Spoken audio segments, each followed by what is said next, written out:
Daniel had a coupon for $4 off a purchase of $28 or more. The items in his basket totaled $35.40, and he got his $4 off. Approximately what percent of his total purchase was this discount? Let's go. Okay, let's start by saying you gotta read this question carefully because you saw the number 28, the $28 in this problem. It doesn't actually matter for solving the problem. There's a little bit of a distractor. See, we're trying to find out the $4 discount that he gets, what percent is that of his $35.40 total? That's what we need to find out. When you think of percents, very often a useful way to approach percent problems is to think about part divided by whole.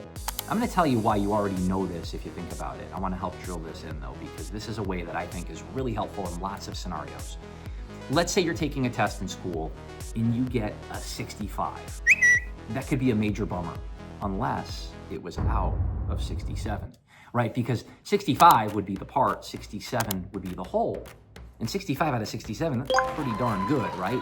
65 out of 67, when you do that division and when you convert this into a percent, you'd get like, I don't know, like a 95%, 96%, something like that, because that's a really good score. The part divided by the whole is the way to think about it. That's the way to think about percents in this problem too. Well, what's the part? The part refers to the discount that he gets here. Well, that would be 4. He gets a discount of $4. And the whole, that would be the total price of everything in his basket. That's the whole that we're referring to here. So that would be the $35.40. Okay, so if we want to do this division, that's the way we're going to figure out what the total percent is. How do we do that though? We've got to do this division, 4 divided by 35.40. Well, let's remember long division. Long division, we put the number on top under the little division house thing. There's a technical name for this, but it's a confusing name. We don't need it. So we got the 4 inside the little house, so to speak, and then the $35.40, that's going to go outside the little house.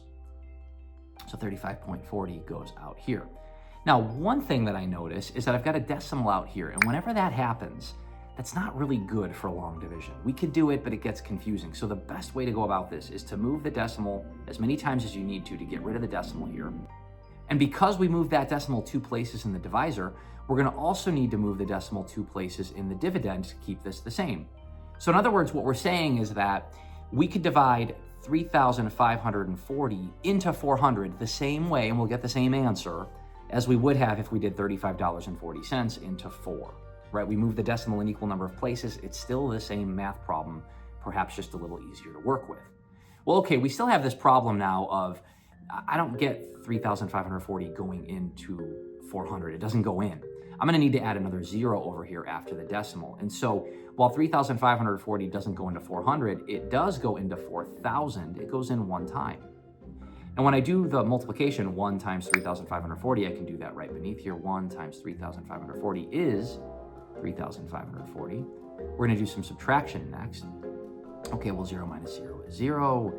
0 minus 4 can't do it. I'm going to have to borrow. I'm going to have to borrow. Let's borrow all the way over here. That's going to become a 3. This is going to become a 10.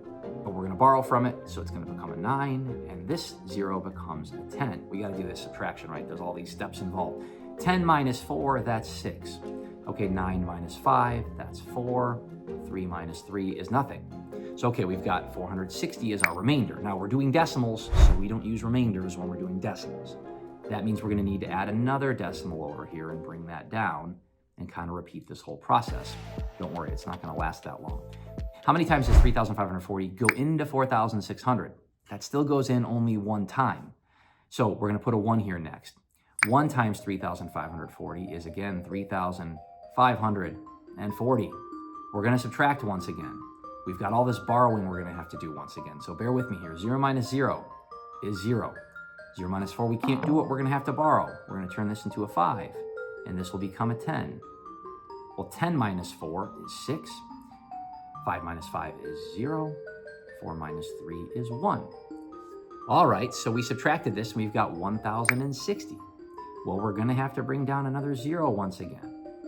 Okay, well now, we've got here at this point, though, you can probably see this, that we've got 0.11. And if I do one more division here, I'm going to find out that this goes in not quite 3 times. It only goes in 2 times, and then there's going to be more subtraction and all this. But let's look at the answers and let's think about this. We've got 0.112. And the idea with the percents is I do the part divided by the whole, and I'll get a decimal value, which we just did. And then with that decimal value, we've got 0.112. Now I'm going to move the decimal 2 spots to the right, and that'll convert that decimal into a percent. So what we really have here is 11.2, and then whatever else was going to come, percent. This is 11.2%. So $4 out of $35.40 is 0.112, which is 11.2%. And so approximately this is an 11% discount that Daniel got. Good for him. And if you got it, good for you. Good thinking.